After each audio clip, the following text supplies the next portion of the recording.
শ্রী রামকৃষ্ণ ছোটবেলায় গৌরবর্ণ সারসের ঝাঁক দেখেছিলেন তীব্র কালো মেঘের পটভূমিতে। সেই মুহূর্তেই তিনি অনুভব করলেন এক বিস্ময়কর শান্তি, শরীর মন সব হারিয়ে গেল। মাঠের পাশে গ্রামবাসীরা ঘিরে ধরলেন, ছেলেটি কি অজ্ঞান। পরে রামকৃষ্ণ বলেছিলেন এই ছিল তার প্রথম সমাধি, ঈশ্বরের এমন স্পর্শ।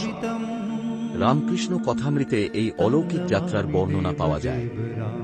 বড় হয়ে ঠাকুর সবার ভালোবাসার পাত্র, কিন্তু তাঁর ঈশ্বর অনুভূতি গ্রাম্য জীবনের সীমা ছাড়িয়ে যায়। যেহেতু ছোট থেকে ঠাকুর শুনত সাধুদের গল্প, রামায়ণ মহাভারতের কাহিনী, পারিবারিক রঘুবীরের পূজায় আপন মন তিনি খুঁজে পেতেন। এই ঘটনাটি শুধু একটি বাচ্চা ছেলের অদ্ভুত দর্শন নয়, এটি এক মহৎ মহাপুরুষ জন্মের শুরুও বটে।